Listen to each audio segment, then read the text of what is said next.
दोस्तों, हम ह्यूमंस शुरुआत से ही इस यूनिवर्स को एक्सप्लोर करने के लिए क्यूरियस है और हम इस यूनिवर्स को और भी बेहतर तरीके से जानने के लिए नए नए मिशन ब्रह्मांड में भेजते रहते हैं। पर इन सभी मिशन को करने के पीछे का कारण केवल ब्रह्मांड के बारे में जानना नहीं होता, मगर अधिकतर मिशन जो हम करते हैं वे हमारी पृथ्वी के बाहर एक ऐसी चीज को खोजने के लिए करते हैं जो हमें आज तक नहीं मिली है, जो कि है एलियन लाइफ। हमारे अधिकतर मिशन इसी चीज के लिए होते हैं कि हमें पृथ्वी के बाहर मौजूदा लाइफ फॉर्म मिले या ऐसा कोई ग्रह मिले जिससे हम पृथ्वी के बाद अपना घर बना सके।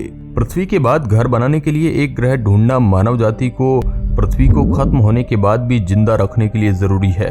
ऐसे में सबसे ज्यादा जरूरी हमारे पड़ोसी ग्रह पर लाइफ की मौजूदगी का पता लगाना। मंगल ग्रह पर तो जीवन होने का पता लगाने के लिए काफी सारे मिशन करे ही जाते हैं और ज्यादातर लोग मंगल के हैबिटेबल होने के बारे में जानते भी है।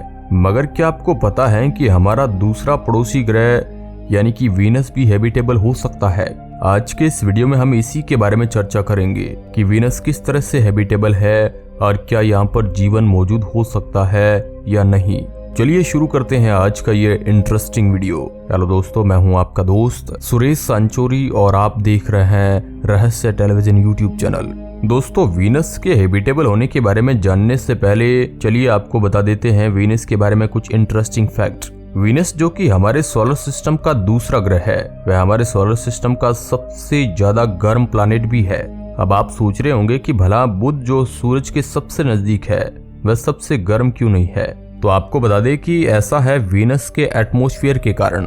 वीनस का एटमॉस्फेयर 95% तक कार्बन डाइऑक्साइड से बना है, जो कि एक ग्रीन हाउस गैस है और ये हीट को ग्रैब कर लेती है, जिसकी वजह से ये ग्रह इतना गर्म है कि यहाँ पर रात का टेम्परेचर भी 450 डिग्री सेल्सियस तक होता है, जिससे आप अंदाजा लगा सकते हैं कि यहाँ पर कितनी गर्मी होगी। अगर बात करें इसके एटमॉस्फेयर की, तो इसके एटमॉस्फेयर में भारी मात्रा में सल्फ्यूरिक एसिड की मौजूदगी है और इसके सरफेस पर कई ज्वालामुखी मौजूद है। इसका एटमॉस्फेयर इतना डेंस है कि यहाँ का एटमॉस्फेरिक प्रेशर पृथ्वी के मुकाबले 92 टाइम्स ज्यादा है।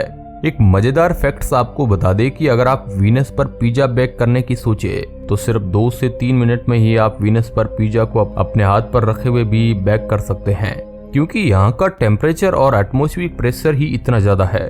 पर दोस्तों, सबसे ज्यादा हैरानी की बात तो यह है कि एक ऐसे प्लेनेट पर जहाँ की कंडीशन हमें नर्क के समान लगती है, वहाँ पर हमें लाइफ की मौजूदगी के एविडेंस देखने को मिल रहे हैं, या कहे कि कुछ ऐसी अजीब घटनाओं को हम ऑब्जर्व कर रहे हैं जिससे हमें लग रहा है कि वहाँ पर लाइफ मौजूद है। आपको बता दें कि एस्ट्रोनॉमर्स ने काफी लंबे समय से ही वीनस पर ऐसे केमिकल्स होने के एविडेंस पाए हैं जिनकी मौजूदगी को हम एक्सप्लेन नहीं कर सकते। करीब 100 साल पहले एस्ट्रोनॉमर्स ने पहली बार वीनस पर एक इफेक्ट को ऑब्जर्व किया, जो था यूएन रेडिएशन के अवशोषण का। एस्ट्रोनॉमर्स ने पाया कि वीनस पर आने वाली यूवी रेडिएशन जो कि सूरज से निकल रही थी, उसे शुक्र ग्रह का एटमॉस्फेयर एब्जॉर्ब कर रहा था। वैज्ञानिकों ने पाया कि वीनस का एटमॉस्फेयर वीनस पर पड़ने वाली लाइट में 320 नैनोमीटर से 400 नैनोमीटर तक की वेवलेंथ की लाइट को एब्जॉर्ब कर ले रहा था, जिसका मतलब ये लगभग 50% लाइट को एब्जॉर्ब ही कर ले रहा था। अब क्योंकि वीनस का एटमॉस्फेयर इस तरीके से लाइट को एब्जॉर्ब कर रहा था, तो इसका सीधा सा मतलब था कि वीनस के एटमॉस्फेयर में कोई तो केमिकल ऐसा है जो आने वाली यूवी रेडिएशन को एब्जॉर्ब करता है। लेकिन वैज्ञानिकों का कहना है कि अब तक ऐसा कोई भी केमिकल नहीं पाया गया है जो इस तरीके से लाइट को एब्जॉर्ब करे।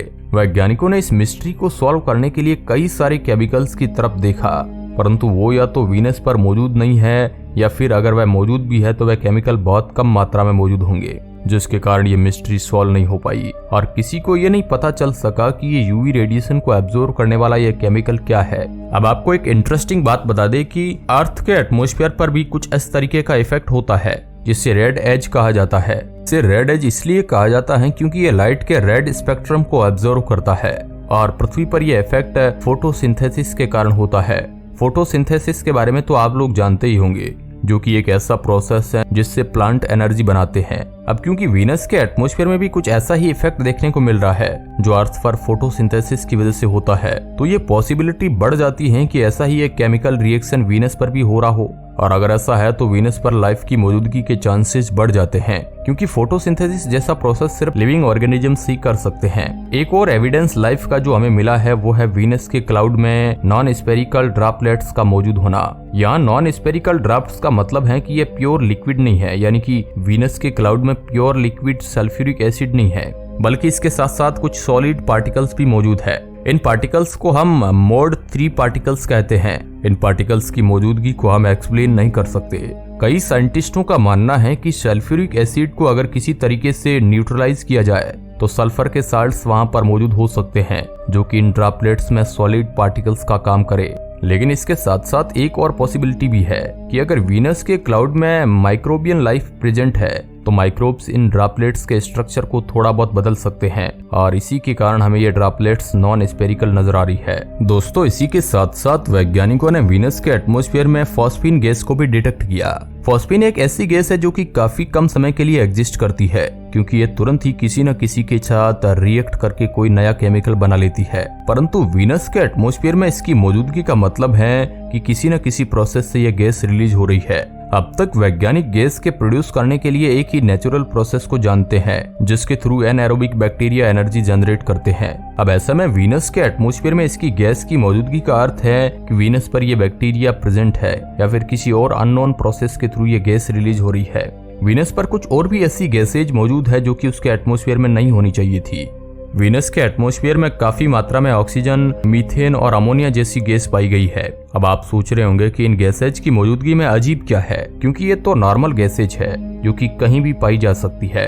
परंतु अजीब ये नहीं है कि ये गैसेज वीनस के एटमॉस्फेयर में है, बल्कि अजीब ये है कि ये गैस अब तक वीनस के एटमॉस्फेयर में मौजूद है। दरअसल ये सभी गैसेज काफी ज्यादा रिएक्टिव होती है, और वीनस की एज के अनुसार इन गैसेज को अब तक दूसरे एलिमेंट्स के साथ रिएक्ट करके नए केमिकल बना लेने चाहिए थे। जैसे पृथ्वी पर ऑक्सीजन बाकी चीजों के साथ रिएक्ट करके अलग अलग केमिकल एक्साइड बना लेता है, जिसका सबसे कॉमन एग्जांपल लोहे में लगी जंग का बनना। पृथ्वी पर तो फोटोसिंथेसिस और लाइफ के द्वारा किए जाने वाले अलग अलग बायोकेमिकल रिएक्शन के थ्रू ये गैसेज वापस जनरेट हो जाती है। लेकिन वीनस में ऐसा क्या है जो इन गैसेज को दोबारा जनरेट कर रहा है, ये काफी बड़ा प्रश्न है। पर दोस्तों, हमने तो वीडियो की शुरुआत में ही देखा कि वीनस की कंडीशन तो जरा भी हैबिटेबल नहीं है, तो आखिर वीनस पर लाइफ मौजूद कहाँ होगी? वीनस का सरफेस टेम्परेचर 450 डिग्री सेल्सियस तक है, और यहाँ का एटमॉस्फेरिक प्रेशर पृथ्वी के एटमॉस्फेरिक प्रेशर से 90 गुना ज्यादा है, जहाँ पर हम बिना माइक्रोवेव के पिज्जा तक बेक कर सकते हैं। तो आखिर ऐसी कंडीशन में लाइफ भला कैसे रह सकती है? तो आपको बता दें कि वीनस के सरफेस से कुछ ही ऊंचाई पर ऐसी कंडीशन है जहां जीवन एग्जिस्ट कर सकता है। वीनस के सरफेस से लगभग 35 माइल्स यानी कि 60 किलोमीटर की ऊंचाई पर टेम्परेचर और एटमॉस्फेरिक प्रेशर लगभग उतना ही है जितना पृथ्वी के सरफेस पर है। इतनी ऊंचाई पर वीनस एटमॉस्फेयर में क्लाउड मौजूद है, और इन्हीं क्लाउड्स में हमने नॉन स्पेरिकल ड्रॉपलेट्स को ऑब्जर्व किया था, जहां पर माइक्रोब्स के मौजूद होने के चांसेस थे। तो ऐसे में ये पॉसिबिलिटी काफी बढ़ जाती है कि वीनस के इन क्लाउड्स में माइक्रोबियन लाइफ एग्जिस्ट करे, क्योंकि माइक्रोबियन लाइफ काफी एक्सट्रीम कंडीशन को भी आसानी से झेल सकती है। हालांकि हमें लाइफ की मौजूदगी के साइन मिले हैं, परंतु फिर भी हम कंफर्म होकर इसके बारे में नहीं कह सकते, और इसके लिए हमें वीनस के एटमॉस्फेयर के बारे में ज्यादा जानकारी हासिल करनी होगी, जिसके लिए हमें वीनस तक नए स्पेसक्राफ्ट करने होंगे। आपको बता दें कि इस बात को ध्यान में रखते हुए नासा ने 2 नए मिशन के लिए लॉन्च किए हैं, जिनका नाम आप स्क्रीन पर देख सकते हैं। तो दोस्तों, आप इसके बारे में क्या सोचते हैं, हमें कमेंट के माध्यम से जरूर बताएं। और क्या वीनस के एटमॉस्फेयर में वाकई में ऐसा हो रहा है? आप इसके बारे में क्या सोचते हैं, कमेंट माध्यम से जरूर बताएं। धन्यवाद।